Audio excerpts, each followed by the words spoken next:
I stood there amazed in 1948 when the woman told me that she'd been healed of a tumor in Franklin, Pennsylvania.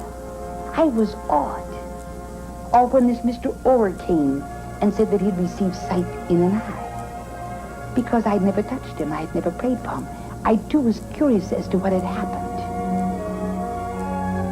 Recently, the St. Louis Globe-Democrat reported that since 1948, and this is the figure that they gave, that at least 2 million people had been healed by the power of God through this ministry. At one time, I thought this was it was phony. But when it happened to me, I'll just tell the whole world that this is the truest thing that ever was. And I've seen healings here that make your hair stand on end. Hi, my name is Carol, and I had a healing last month. I had ankylosing spondylitis, which is arthritis of the small joints of the spine, and it had been verified by x-rays that calcification had set in, and the doctors had confirmed it as being incurable and that it would get progressively worse. I had a healing, and my spine is straight, and I'm fine, and praise the Lord, I'm better than I have ever been, and I'll never be the same again.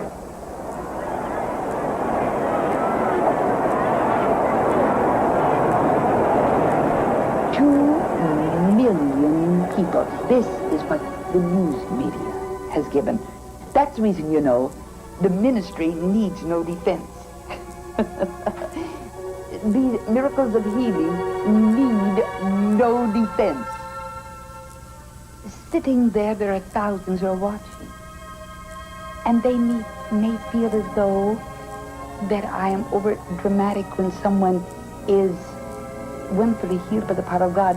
What they don't understand is that I'm just as thrilled with the very last miracle that I saw God performed as the first time.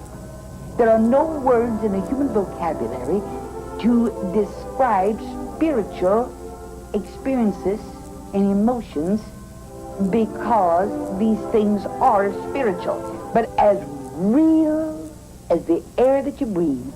I thought they needed more air conditioning. I was getting so terribly hot, and then all at once, when I turned to look at Bernie, my head turned without holding it up. Now I can feel my hands and everything, and I noticed as soon as I stood up, I could feel my feet.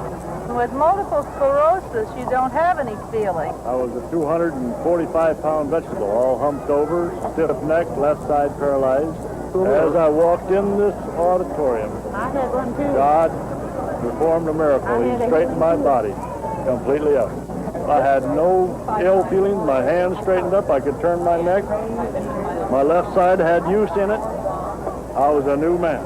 I know from my own experience in my 30 years of surgery and working with patients of this kind that this is medically impossible, that this has to be a miracle of God to give me this healing of my back and to relieve this constant pain that I had in my leg.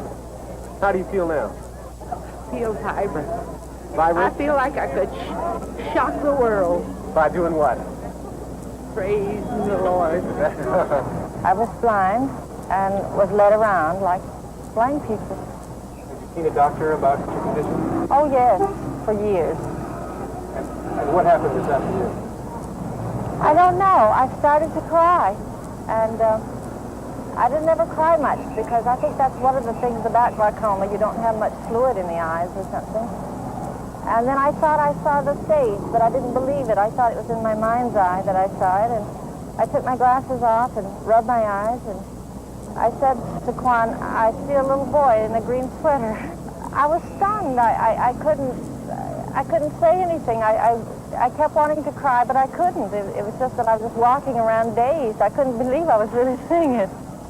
Even though I believe in the supernatural power of God, I'm not personally immune to sickness.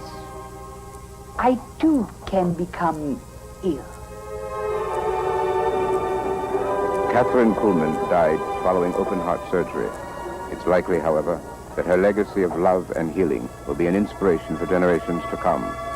the lady from the little town of Concordia, Missouri, made too strong an imprint on too many millions of people to be soon forgotten.